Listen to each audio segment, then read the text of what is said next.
싶기도 하실 텐데요. 너무 보고 싶어서 또 왔습니다. 그동안 우리 그 엘찬양 우리 가족 여러분, 성도 여러분 덕분에 짧은 게 6개월 동안에 그 마다가스카르 사역이 많은 발전이 있었어요. 그래서 저희가 이제 마다가스카르에서 이제 이미자 선교사는 워십으로 이제 제자들을 양육하고 또 찬양하고 가르치고 있고, 그리고 또 이제 밤 나눔 사역을 하고 있습니다. 그래서 이제 교회 그 밴드를 통해서 소식지를 이제 보내드리고 있는데, 보신 분들은 아실 것이고 이제 못 보신 분들은 지금부터 알면 되겠죠. 그래서 저는 이제 마다가스카르에서 역사 강의와 역사 연구를 하고 있습니다. 우리나라 역사는 아니고요. 그 나라 역사 강의를 합니다. 그 나라 역사 강의를 하게 된 이유는 그 나라가 정규 학교 교과 과정에서 역사 과목이 없어요. 그리고 그 나라에 종합대학이 딱 하나 있는데 우리나라 서울대 같은 안타나나리보 대학이 그 학교에 역사학과가 없습니다. 그러다 보니까는 학생들뿐만 아니라 국민들이 그 마다 역사를 몰라요. 모르고 그 역사에 관심이 없어요. 그러다 보니까는 저희 같은 외국인들, 선교사라든지 그런 동포들이 그 나라 역사를 모르다 보니까는 그 나라 정서도 모르고 문화와 환경도 몰라서 그 현지인들과의 많은 그런 만남 가운데 오해가 많아요.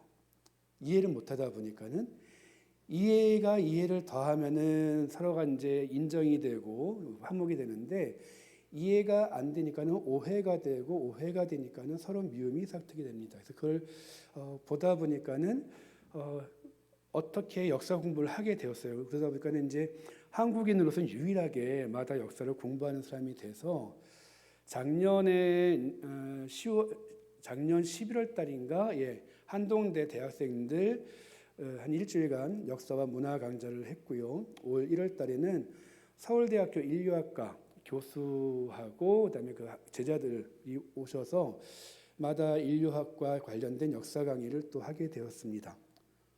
출세했죠. 출세했습니다.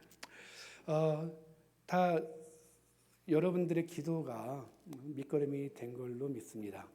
그리고 또 이제 밤 나눔 사역이 작년까지만 하더라도 그 일주일에 한 번 매주 수요일 날 200명의 그 어린 학생들한테 그 밥 한 끼를 줬습니다. 근데 올 1월 달부터 학교가 하나 늘었어요. 그래서 이제 100명의 학생들을 추가해서 같은 학교는 아니고요. 그래서 날짜는 수요일하고 목요일인데 수요일 날은 200명, 목요일 날은 100명의 학생들에게 밥 나눔을 합니다. 그래서 200명의 학생들에게 그 밥을 나눌 때 우리나라 돈으로 엄청난 금액이 들어가요. 왜냐하면 밥도 해야 되고, 그다음에 그 숯도 사야 되고, 그리고 이제 쌀도 사야 되고, 고기도 사야 되고. 그래서 우리나라 돈으로 한 10만 원 정도나. 그 나라 사람들한테 굉장히 큰 돈이에요. 우리나라 돈으로 10만 원 정도면 200명의 학생들한테 밥을 먹일 수 있습니다. 한 끼의 밥을. 그런데 이제 100명의 학생들한테 밥을 먹이다 보니까는 그러면은 얼마 정도의 예산이면 될까요? 예? 어떻게 하셨어요? 5만 원이라고 말씀하셔야죠, 집사님. 쌀값과 부식값은 절반 정도가 들어가는데 숯이라든지 그 외 기타 그런 것들은 거의 똑같이 들다 보니까 7, 8만 원 정도의 수요가 들더라고요. 그래도 많은 분들이 도움으로 인해서 100명의 학생들을 더 먹이게 됐고요.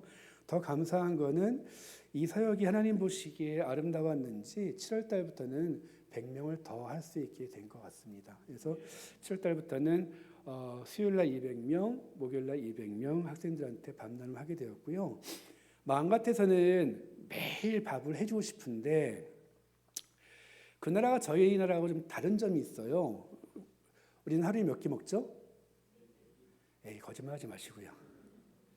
자, 아침에 일어나가지고 이제 에피타이저 좀 드시고요. 그다음 아침을 먹고 점심 전에 간식 드시고요. 점심 먹고 그리고 저녁 먹은 다음에 또 야식하시죠. 기분이 어석기네요. 마다가스카르는 하루에 한 끼를 먹는 경우도 있고 못 먹는 경우도 있고 합니다.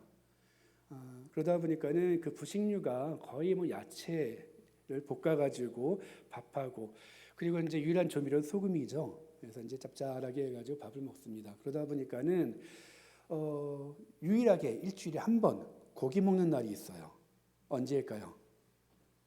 수요일과 목요일입니다. 그래서 그들 학생들한테 일주일에 한 번이 어떻게 보면은 적은 것 같긴 하지만은 그렇다고 일주일에 7번을 먹이게 되면은 그 사람들은 밥을 먹기 위해서 일을 안 해도 돼요. 그렇죠? 그거는 어떻게 보면은 제가 선교사로서 그 나라에 간 이유가 아니게 됩니다. 선교사가 그들의 모든 물질을 다 해결해주고 식량을 의식주를 해결해준다면은 오히려 그들이 스스로 일어나서 하나님의 영광과 그다음에 은혜를 감사를 돌릴 수 있는 기회 자체를 선교사가 뺏어버리는 경우가 되거든요.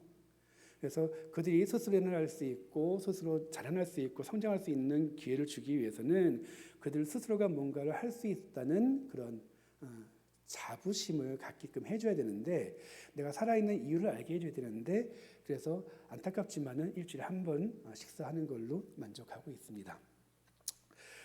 그리고 이민자 선교사 같은 경우도 2022년에 그 센터가 완공이 돼가지고 워십 센터가 지어져서 이제 제자 양육을 꾸준히 해가지고 이제 그 제자들이 작은 교회, 지방인 교회 가서 이제 가르치는 선생이 되었어요. 이런 사역들이 하나씩 진행되는 것을 볼 때 하나님의 일은 내 계획과 내 뜻과 상관없이 흘러간다라는 것을 목격합니다. 오늘 찬양을 들으면서 그리고 오늘 이제 그 최선열 집사님의 기도를 들으면서 또 찬송을 들으면서 오늘 제가 할 설교 내용이 다 거기 있더라고요. 그래서 오늘 그 최선열 그 집사님의 기도와 그다음에 찬양 인도자의 찬양과 하셨던 438장 그 찬송가를 통해서 저는 오늘 설교를 이제 가름할까 합니다. 감사합니다. 그럼 너무한가요? 예, 제가 이제 오늘 그 엘천양 교회를 방문할 수 있었던 것은 지난 주가 되겠죠. 예, 그 FMB 그 여성 선교사 대회가 저 가평에서 있었습니다. 그 대회가 있어서 참석을 벌써 3년 전부터 그 예약을 했던 건데 코로나 때문에 늦춰져 가지고 올해 하게 돼서 오게 됐고 또 이제 그 마다가스카르가 물이 참 좋아요. 그래가지고 그냥 먹으면은 장 세척을 싹 해줍니다. 그래서 한 일주일간 설사를 하게 되는 그런 물이고 또 이빨을 열심히 닦는데 그 물을 가지고 입을 헹구게 되면요 충치가 더 생겨요.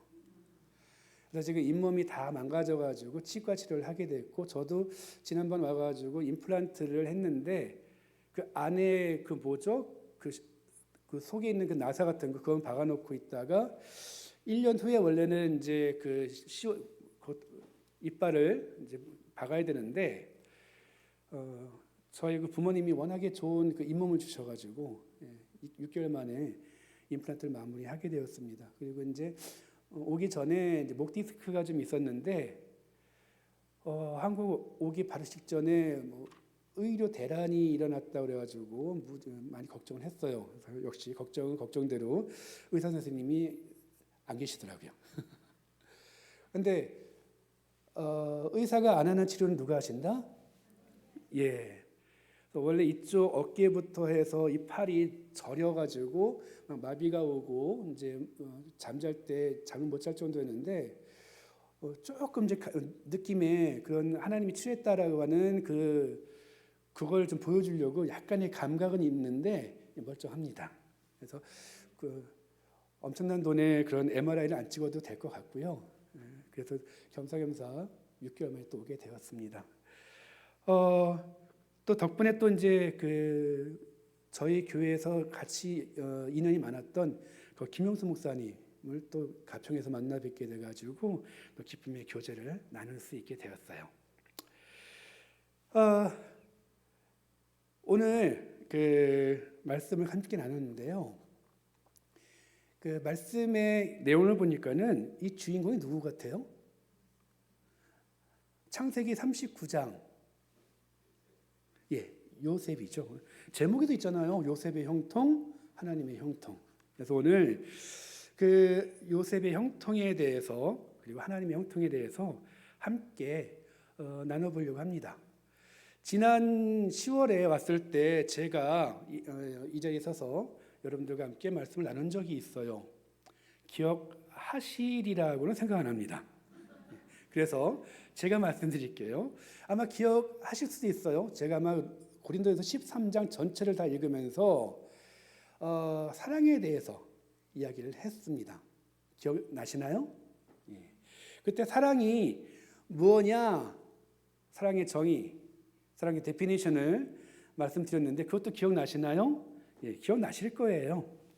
사랑은 하나님을 아는 것이다 라고 얘기했습니다. 그래서 사랑은 오래 참고, 이걸 바꾸면은 하나님을 알면 오래 참을 수 있고, 사랑은 온유하며 하나님을 알면 온유할 수 있고, 인간은 오래 참고 싶어 하지만은요 끝까지는 못 참아요. 사람은 오래 참고 싶은데 오래 참을 만한 존재 자체가 안 돼요. 사람은 온유하고 싶어 하지만은 끝까지 온유함을 가질 수가 없어요. 인정하시죠? 그래서 우리가 하나님을 알고 하나님이 어떤 분인가를 이해한다면은 우리는 그때부터 오래 참을 수 있게 되고, 하나님을 알게 된다면 우리는 온유할 수 있는 존재가 된다라고 그렇게 설교를 했었습니다. 근데 이제 문제가 있죠. 어떻게 하나님을 알아요? 어떻게 하나님을 알까요? 자, 우리가 믿는 이 기독교는 누구를 믿는 종교죠? 하나님을 믿는 종교입니다. 하나님을 믿는다는 것은 하나님을 안다는 것이고요. 하나님을 안다는 것은 바로 성경을 제대로 이해한다는 것이죠. 그래서 이 성경을 제대로 이해하려면 어떻게 해야 될까요? 알면서도 얘기 안 하죠. 예, 간단하잖아요. 목사님 설교 잘 들으시면 됩니다. 그런데 그것보다 더 잘 알고 싶다면 읽어봐야 되겠죠. 예, 성경을 읽어봐야지 성경 안에 있는 하나님을 만날 수가 있는데, 그런데 읽어보니 참 재미있고 쉽던가요? 아니요, 저도 어렵더라고요. 그런데 읽으라고 하니까 읽어보는데, 그래서 마음 먹고 있습니다. 어디부터 읽죠? 창세기. 나름대로 잘 나가요. 왜냐하면 스토리가 있어요. 천지 창조가 있고 인간의 타락이 있고 노아의 홍수가 있고 아브라함이 나오고, 그렇죠? 나름 흥미진진합니다. 출애굽기 넘어갔습니다. 오, 괜찮아요. 근데 출애굽기 20장을 지나가면서부터 조금 힘들어지기 시작해요. 이건 뭐지? 이거 굳이 내가 이걸 알아야 되나? 이걸 내가 이해한다고 뭔 도움이 되지? 그리고 넘어가죠. 그 다음 무슨 책이 나오죠? 레위기. 난감하기 시작합니다. 건너뛰고 싶은데 건너뛰면은 성경 다 읽었단 말은 못 할까봐 그래도 읽어보려고 노력을 합니다. 읽는데 재미있던가요? 똑같은 말만 반복이 돼요. 이거를 도대체 읽어서 뭐 하겠다고? 그러고 나서 넘어갑니다. 레위기 다음 뭐죠? 민수기. 백성들 숫자 세는 것만 나와요. 그 숫자가 무슨 상관이 있는데? 그래서 겨우겨우 민수기를 넘어갑니다. 머리 남는 게 있다 없다? 하나도 없다. 그러고 나서 신명기가 나와요. 근데 어디서 많이 본 것 같은데 어디서 본지 모르겠어요. 왜? 레위기하고 민수기 나오고 다시 또 나오거든요. 거기서부터 다 포기를 하죠. 그래서 어떻든 간에 대충 넘어와서 페이지 끝나고 나서 여호수아 넘어가면 그때도 전쟁도 나오고 하니까 또 괜찮고, 사사기도 읽을만 하다가 그 다음부터 또 어려워지기 시작해요. 소선지서 읽어보신 분 있으실 건데 기억나시는 분 없죠? 예. 참 어렵습니다. 왜 어렵냐? 일단은 성경을 읽어야 된다는 부담감을 먼저 갖고 읽어서 그래요. 그리고 두 번째는 무슨 내용인지 모르는데 무조건 읽습니다. 읽다 보니까는 좀 깨가 나요. 그래서 이제 음원 파일 MP3를 틀어가지고 1.5배속으로 해가지고 스피커에서는 계속 성경은 나오고 난 눈만 쫓아가다가 잠시 딴점을 하게 되면 뭐 한 장이 쑥 넘어가지고 다시 또 찾아가서 읽습니다. 그렇게 해서 넘어가서 읽었다라고 하는 분들도 있어요. 근데 읽긴 읽었는데 안타깝게도 그 안에서 하나님을 만날 수 있다 없다? 대부분 못 만납니다. 그리고 성경 읽다 보면 제일 신나는 부분이 있어요. 어떤 부분이냐? 목사님이 설교했던 성경 구절을 찾았을 때, 와, 이게 여기 있었네. 아, 이게 여기 있었구나. 그러면 나름대로 메모도 하고 적어놓고 어디 몇 장 해놨는데 그거 적나요? 안 적죠. 몇 장 넘어가면 그게 또 어딨더라? 성경 전체도 찾기 시작합니다. 자, 이러다 보니까는 우리가 신앙생활을 10년, 20년, 30년, 40년을 했는데 성경 내용이 무엇인지를 이해를 못해요. 그래서 지난번에 왔을 때 제가 분명히 하나님은 무엇이다라고 얘기했죠. 제가 본문으로 고린도전서 13장을 선택했습니다. 자, 고린도전서 13장 무슨 장? 사랑장. 하나님은 무엇이다? 요한일서 4장 16절에 나오고 있습니다. 제가 왜 요한일서 4장 16절을 하냐? 4월 16일이 저희 결혼기념일이에요. 하나님이 우리를 사랑으로 여겨주셔서 하나님은 사랑이란 말을 그걸 증명하신 날이 4월 16일이구나. 요한일서 4장 16절. 네. 그래서 이제 내일 모레가 되면 저희가 결혼기념일 30년이 됩니다. 아이고, 오래도 살았어요. 어느덧 신혼으로 이제 맨날 투닥투닥 했던 게 엊그제 같은데 저희도 벌써 30년 살았네요. 그렇게 해서 하나님은 사랑이라고 얘기를 했습니다. 그런데 하나님의 사랑이라고 하는 부분을 성경을 보면서 느끼고 알고 이해해야 되는데 구약의 하나님을 보니까는요, 사랑의 하나님이라기보다는 어떤 하나님으로 더 많이 비춰지나요? 좀 무서운 하나님으로 많이 비춰지죠. 진노의 하나님, 심판하시는 하나님, 잘못하면은 목숨까지도 뺏어가 버리시는 그런 무지막지한 하나님으로 이렇게 오해를 하게 됩니다. 그러면은 성경은 분명히 하나님은 사랑이시다라고 우리가 배웠고 또 목사님들께 설교를 하고 교회마다 앞에 큰 그 입간판에다가 하나님은 사랑입니다라고 써놓고 기독교는 사랑의 종교입니다라고 하는데 내가 볼 때 성경에 있어서 그 모습을 찾을 수 있다 없다? 있다? 있으면 제가 필요 없어요. 대부분 없어요. 그리고 가끔 설교하다 보면은 잘못하면 안 된다. 죄 지으면 안 된다. 죄 지으면 지옥 간다. 근데 내가 갈 지옥 누가 대신 갔다? 하나님이 대신 가셨어요. 지지난주가 이제 고난주간, 종료주간하고 부활절을 맞았죠. 우리의 죄 때문에 그 지옥에 몸서가신 분이 누구시냐면 예수님이세요. 그래서 그 지옥에 가셔서 지옥의 모든 권세를 다 박살내버리시고 다시금 사신 날이 부활절입니다. 우리가 해결할 수 있는 문제가 아니라 우리가 해결할 수 없는 문제를 누가 대신하셨냐? 하나님이 대신하셨어요. 그러면은 그걸 봤을 때는 사랑이 맞는데 그러니까 예수님은 사랑이고 하나님은 진노구나 라고 오해하시는 분이 있습니다. 신약은 구원의 성경이고 구약은 심판의 성경이구나 라고 오해할 수 있습니다. 그런데 구약 전체의 내용이 오늘 읽었던 본문 창세기에 나옵니다. 창세기만 제대로 잘 이해하면은요, 성경 전체를 이해할 수 있는 키를 가질 수가 있어요. 그래서 우리는 성경을 읽어야 된다는 일념으로 그런 부담감을 갖고 읽다 보니까는 이 성경의 깊은 내용을 찾아볼 수가 없어요. 우리가 소설을 읽을 때 마음 굳건히 먹고 내 오늘 반드시 이 책을 다 읽어버리라 라고 하는 굳은 신념을 가지고 소설책 읽는 분 계신가요? 아니, 소설책은 좀 길다고 해요. 만화책을 읽을 때 내가 이 만화책을 어떻게 하든 다 탐독하고 글자 토시 하나도 내가 빠뜨리고 다 외워버리라 하고 만화책 읽는 분 계신가요? 없죠. 그런데 그렇게 하나도 빼놓지 않고 다 읽겠다는 마음이 없이 읽었는데 그 만화책 내용이 내 머릿속에 있다 없다? 있다. 신기하죠. 성경의 글자 하나하나를 빼먹지 않고 다 읽으려고 하는데 성경 내용이 하나도 기억이 안 나는데 만화책과 소설은 그런 부담 없이 읽는데도 그 내용이 머릿속에 있어요. 뭐가 잘못됐을까요? 문제는 성경과 나의 공감대가 없다는 거예요.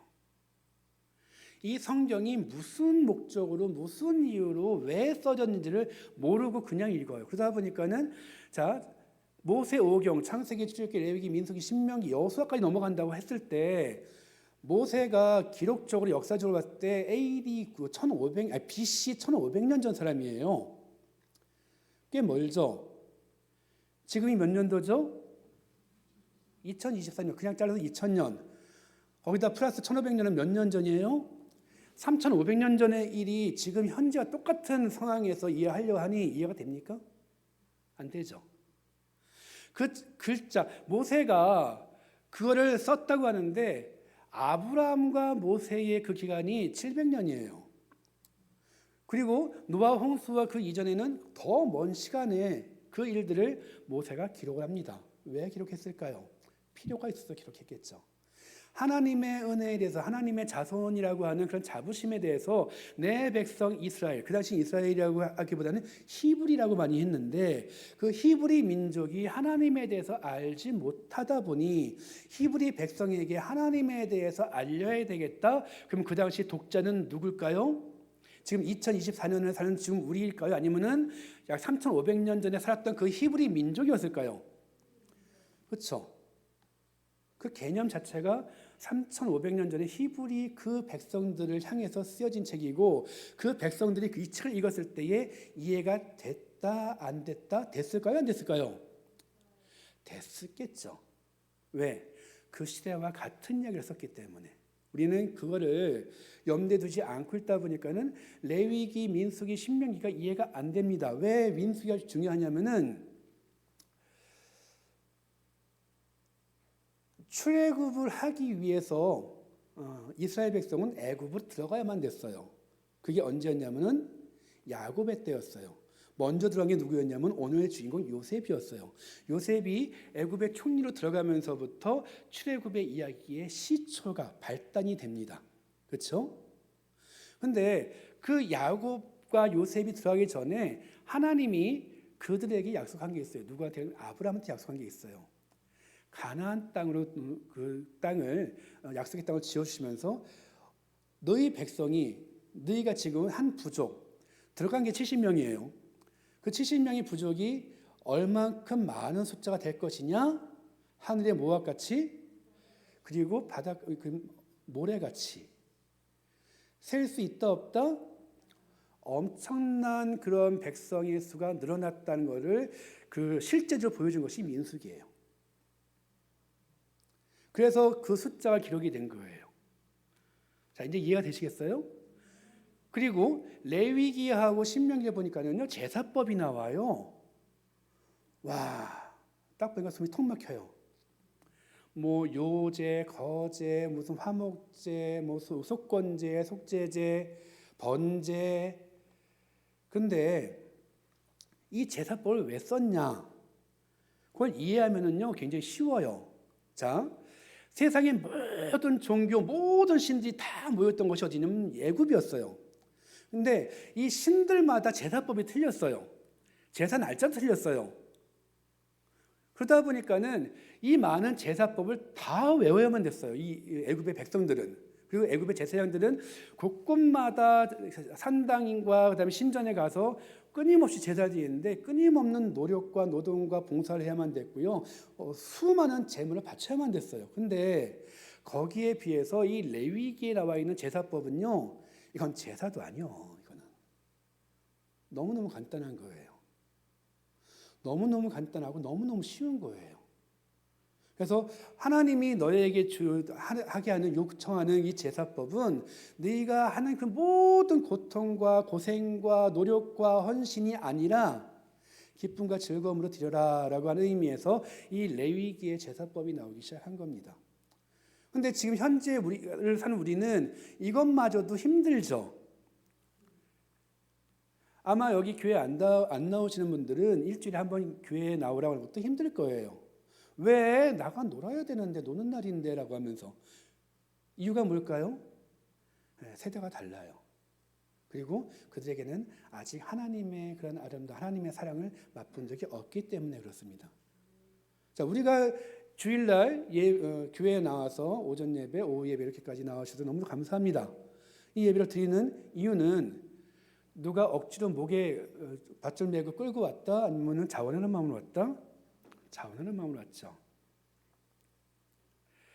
그래서 우리가 성경을 읽을 때 많이 어려워합니다. 자, 오늘 본문으로 들어갑니다. 주인공이 누구라고요? 요셉. 본받고 싶은 인물일까요? 본받기 싫은 인물일까요? 정말이십니까? 아멘? 아멘. 좋아요. 언제? 끝까지 그 말 나오는지 봅시다.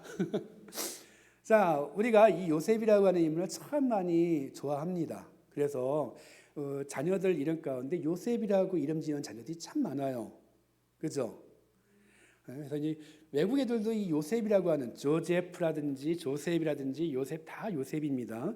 그래서 이런 이름을 많이 자녀들한테 붙여줘요. 왜? 요셉과 같은 인물이 되라. 그 의미죠. 요셉과 같은 인물 되지 말라고 요셉이라는 이름을 지어주지는 않겠죠.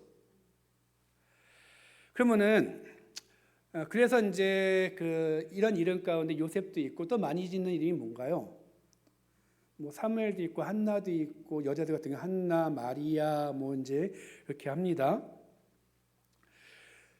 그런데 이제 이렇게 이름을 지어줬는데 그 이름같이 되면 참 감사하겠는데 이름같이 안 되는 경우도 많아요. 그렇죠? 그래서 우리는 소망 가운데 늘 기도하죠. 우리 아이가 요셉같이, 사무엘같이, 다윗같이, 요나단같이 그런 인물이 되기를 참 많이 원합니다. 그래서 성경상에서 가장 또 그 이름을 많이 또 따서 짓는 이름이 또 요셉이기도 해요. 근데 요셉 하면은 뭐가 떠오르죠? 꿈. 예, 꿈입니다. 그래서 꿈꾸는 자. 그 형들도 이런 말 합니다. 아, 꿈꾸는 자가 온도다. 예, 멋있죠? 예. 그 형들이 요셉에게 꿈꾸는 자가 온도다. 칭찬일까요? 비아냥일까요? 비아냥입니다. 오늘 목사님 설교 내용 가운데 기독교인이라고 하는 그리스도인이라고 하는 그 별칭을 들은 그 부족이 있었어요. 그 당시 그리스도인이라고 하는 그 호칭이 사실은 비아냥이었어요. 우리들이 흔히 얘기하는 예수쟁이들, 좀 더 이제 과격하게 하면 미친놈들, 예수에 뭐 이런 그 스타일의 말이 지금 똑같은 꿈을 꾸는 자가 오는도다입니다. 왜 그러면은 요셉에게 대해서 형들이 그렇게 얘기를 했을까? 근데 이 요셉이라고 하는 인물이 굉장히 중요한 인물이에요. 창세기가 모두 50장에 걸쳐 있는 책입니다. 50장이 있는 그 50장 중에 요셉이 처음 탄생이 소개된 것은 창세기 30장이에요. 그리고 요셉의 이야기가 본격적으로 시작된 것은 37장부터예요. 그러면은 창세기 50장 가운데에서 무려 14장이 요셉에 관련된 이야기입니다. 그러면은 이 창세기 전체에서 가장 중요한 인물로 모세는 누굴 꼽았을까요? 요셉을 꼽았어요. 그럼 왜 모세는 이 창세기에 걸쳐서 이 요셉을 굉장히 부각시키고 중요하게 여겼을까? 자, 오늘 39장 본문 내용을 보면은요. 한번 띄워주실래요? 본문? 한번 읽어주실래요?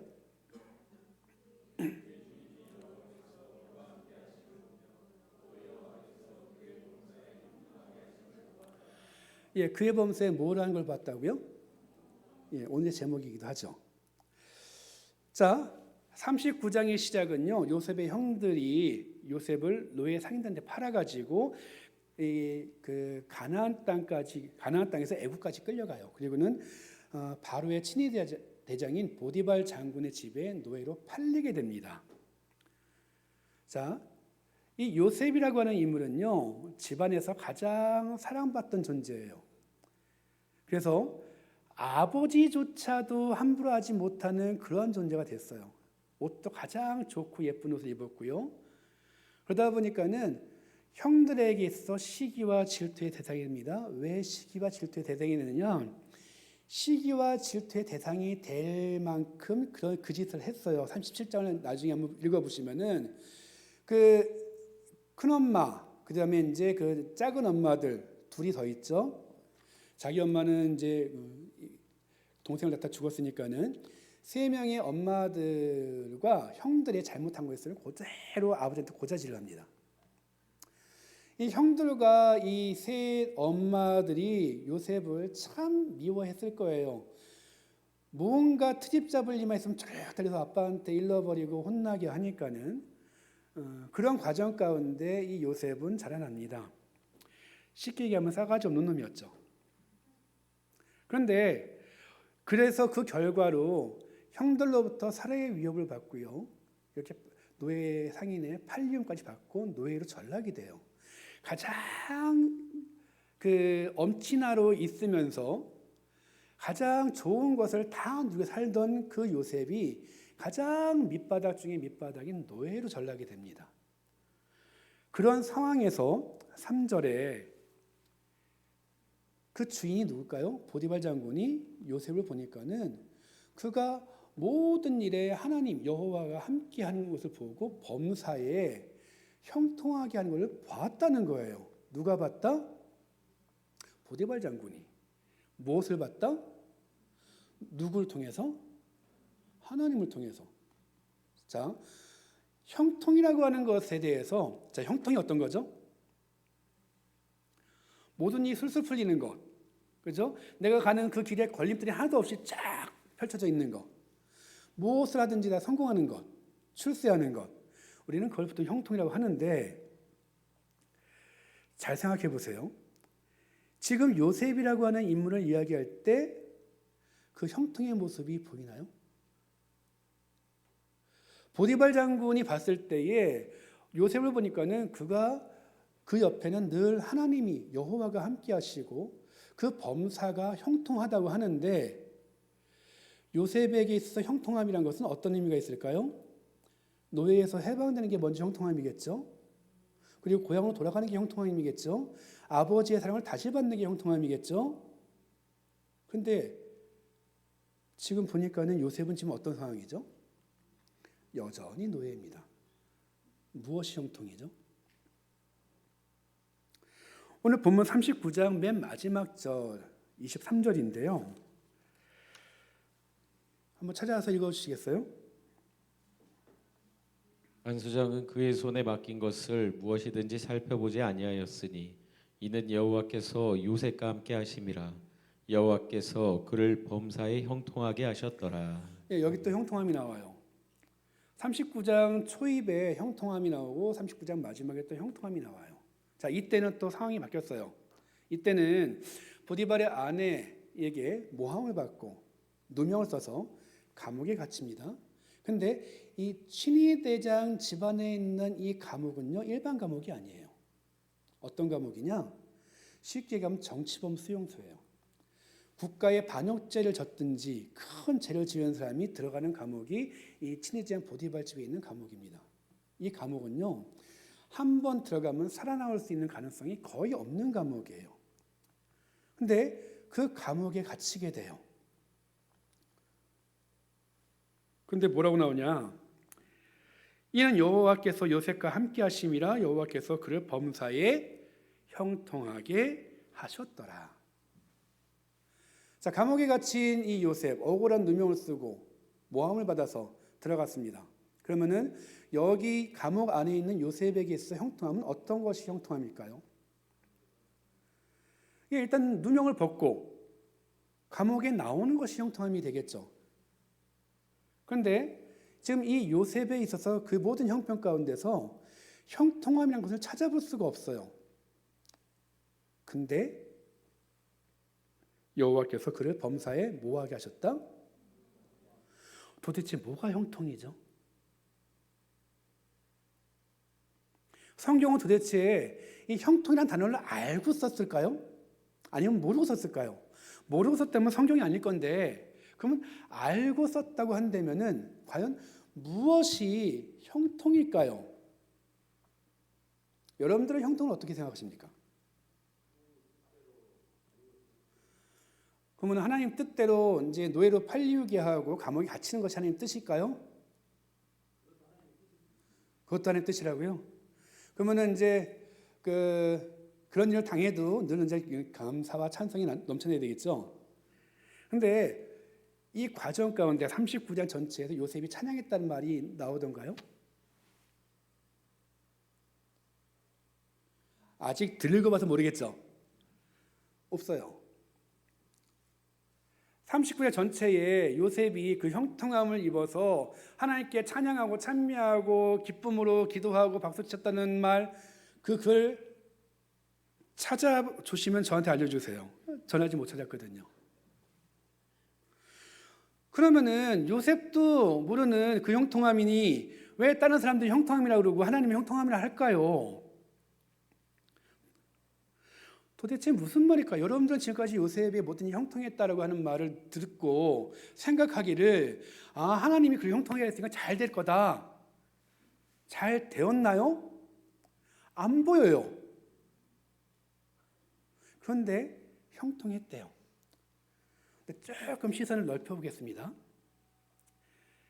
39장 3절에 그 형통함을 누가 봤죠? 보디발이. 근데 보세요. 2절에 보니까는 여호와께서 요셉과 함께 하심으로 그가 형통한 자가 되어 그의 주인 애굽 사람의 집에 있으니 그의 주인이 여호와께서 그와 함께 하심을 보며라고 하면서 쭉 보면서 이 요셉에게 자기의 모든 걸 다 맡겨요. 다 맡긴다는 건 뭐냐면은 요셉에 대한 믿음이 생겼다는 것이고요. 요셉을 신뢰하게 됐다는 것이고요. 그리고 자기가 지금까지 신경 써서 머리 써서 고민하면서 했던 그 모든 것들 누구한테 맡겼다?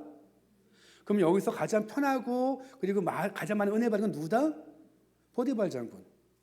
그리고 그 집안이 요셉이 그 집안 총무, 집안 집사일을 하면서 집안이 점점 깨끗해지고 예뻐지고 잘되고 행복해지고 뭐 정원도 잘 가꿔지고 집안의 살림도 늘어나고 요셉으로 인해서 그 집안 사람들이 화목해지고 즐거워지고 행복해지고 보디발 장군이 보니까요 요셉이 자기네 집 노예로 왔는데 요셉이 들어온 이후부터 집안일이 잘 된다는 거예요. 내가 신경 썼던 일들이 이제 더 이상 신경 안 써도 되는 일이 된 거예요. 내가 했던 일들이 내가 안 해도 되는 일이 된 거예요. 내가 고민했던 것들이 고민을 안 해도 되는 거예요. 요셉으로 인해서 보디발 장군의 집이 복을 받고 보디발 장군의 집이 형통하게 되고 보디발 장군 집 안에 있는 모든 식구들이 가솔들이 좋아졌다는 겁니다. 39장 마지막에 있는 감옥에 있을 때에 간수장은 그의 손에 맡기는 것을 무엇이든지 살펴보지 아니하였으니 간수장이라는 사람은 죄인들을 감시하고 그 일거수일투족을 늘 기록하고 잘못된 것이 있으면 바로바로 보고해야 되고 언제나 신경 곤두세워서 혹시나 이 죄수가 자살을 할까 도망을 갈까 폭동을 일으킬까 문제를 일으킬까 신경 바짝 곤두서서 일해야 되는데 요셉이 감옥 안에 들어온 다음에 이 간수에 할 일이 없어져 버렸어요. 누가 가장 은혜를 받았다? 그 형통함을 누가 받았다? 간수가. 근데 여호와께서는 누구에게 형통함이 임했다래요? 왜? 요셉은 변한 게 없어요. 요셉은 그 지위가 상승이 됐든지 잘못된 것에 대해서 수정이 됐다든지 면천이 됐다든지 그 환경까지 빠져나와서 원래 있었던 전화위복이 된 적이 없는데 보디발 장군은 요셉의 모습을 보니 하나님과 함께하고 그 모든 일들이 범사가 형통함이 됐더라고. 마지막 절에 보니까 간수장은 지할 일 하나도 안 해도 되게끔 되고 편하게 해줬는데 그래서 여호와께서는 범사의 형통함을 입었다라고 얘기를 합니다. 참 답답해요. 누가? 요셉이. 그러다가 이 다음 장 40장에 보면요 2명의 아주 고관 대직이 들어와요. 그들이 범죄했다는 그런 제명을 받고 들어와요. 그래서 그 중에 떡 맡은 관원과 술 맡은 관원이 들어옵니다. 자, 떡 맡은 관원과 술 맡은 관원 우리가 볼 때는 별거 아닌 것 같은데 애굽이란 나라의 넘버 3, 넘버 4예요. 넘버 1은 누구죠? 파로. 넘버 2는 총리 겸 보디발과 같은 친위대장이에요. 넘버 3가 떡 맡은 관원, 술 맡은 관원인데 아마 술 맡은 관원이 넘버 3일 거예요.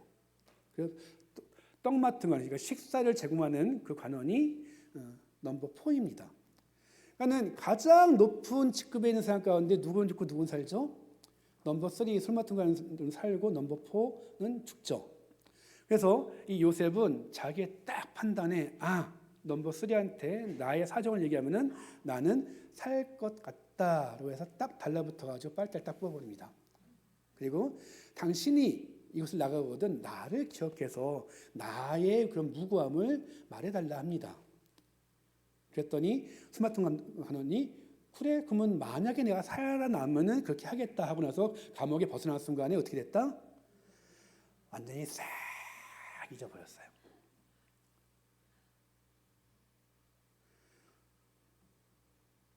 그렇죠?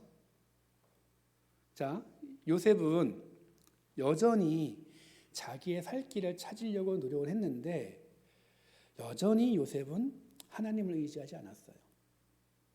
그럼에도 불구하고 누구만이 요셉을 보호하고 인도하고 계시냐?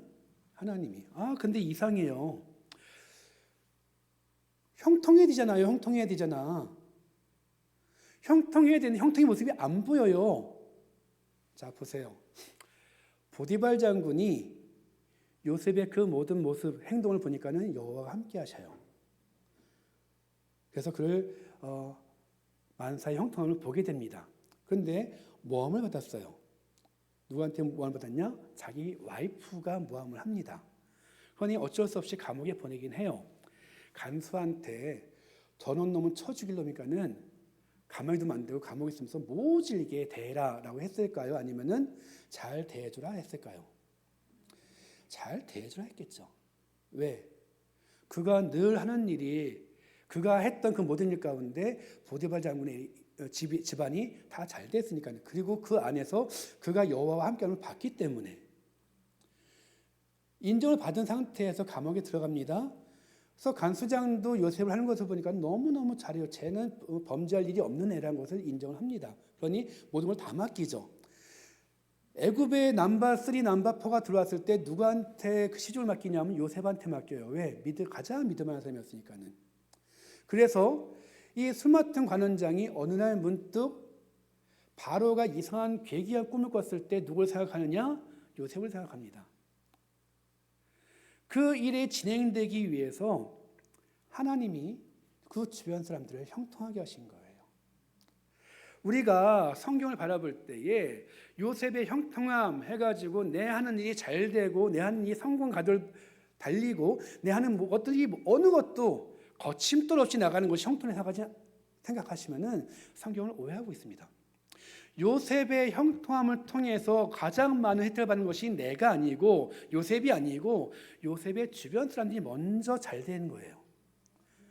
그 말은 우리 기독교인, 우리 예수 믿는 사람들이 형통하기 위해서는 가장 먼저 보여진 현상이 뭐냐?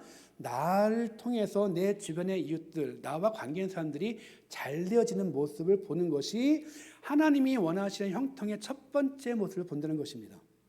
그 모습을 통해서 주변 사람들이 나에 대해서 저 사람은 하나님과 함께한 사람이야. 저 사람은 하나님이 늘 보호하시는 사람이야. 저 사람은 보니까 진짜 예수쟁이야.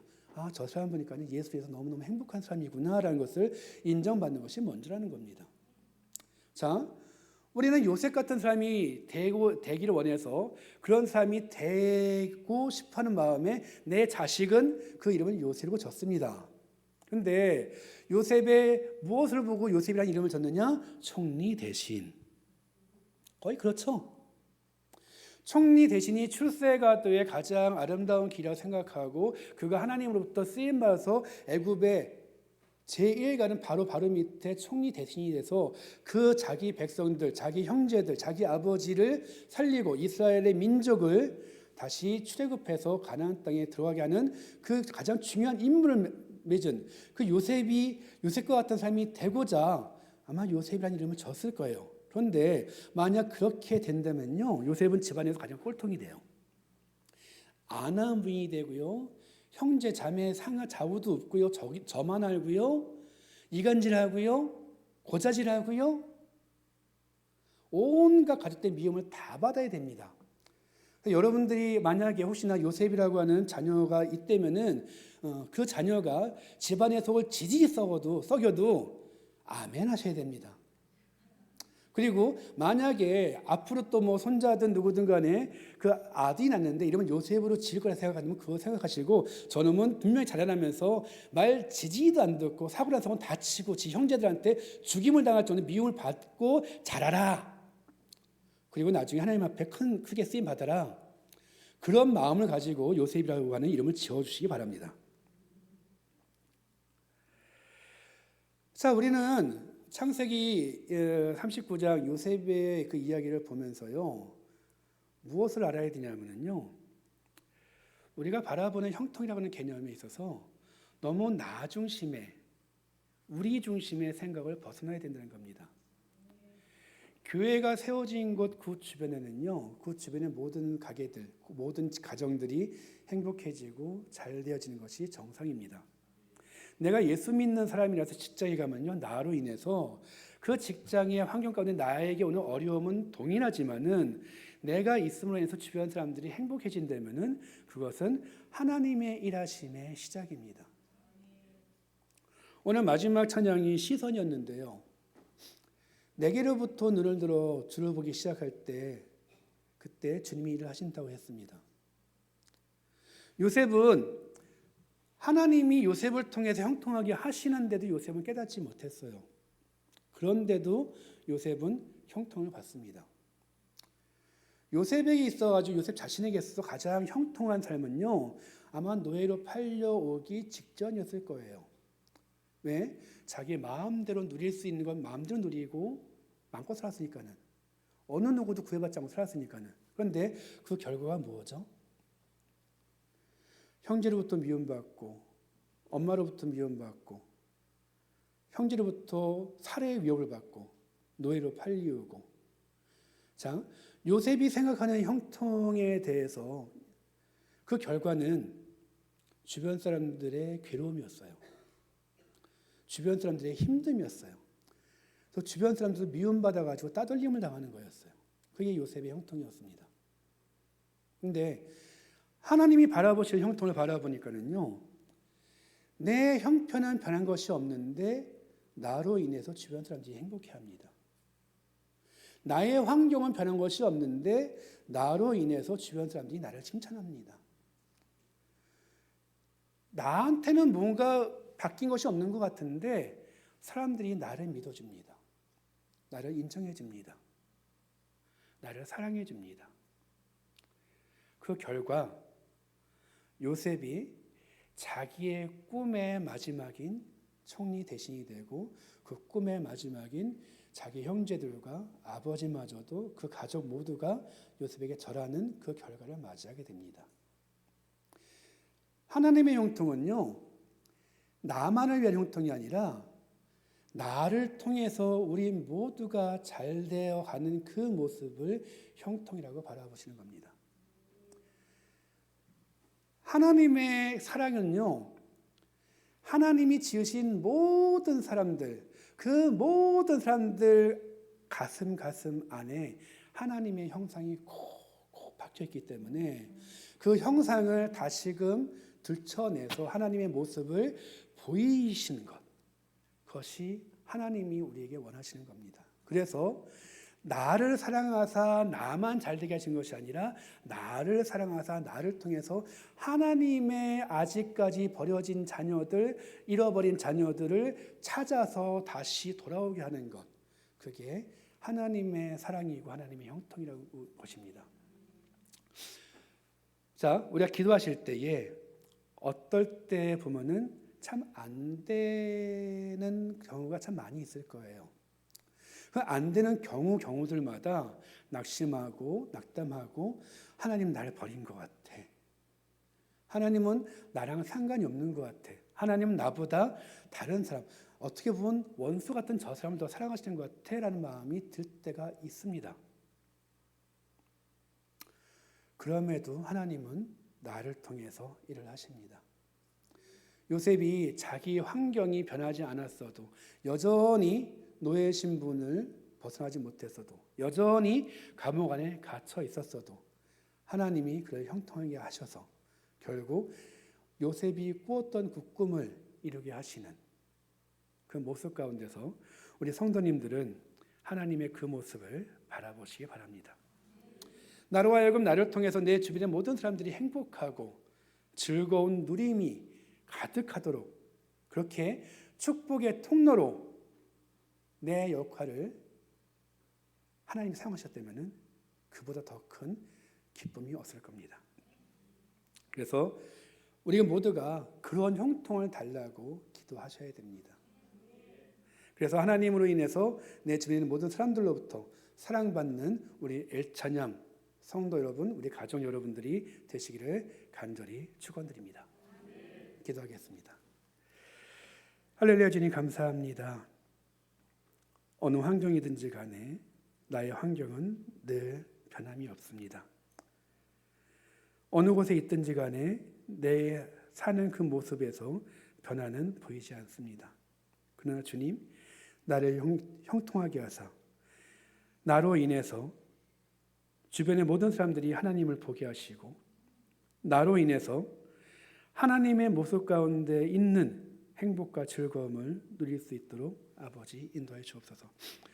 오늘 우리 엘찬양 가족 여러분들에게 그 모든 삶 가운데에 모든 어려움 가운데에 주님의 은혜와 형통함이 함께 하셔서 우리 모든 삶 가운데 나로 인해서 모든 사람들이 행복해지고 모든 사람들이 나를 하나님의 사람으로 인정하고 고백하는 시간이 되도록 인도해 주옵소서.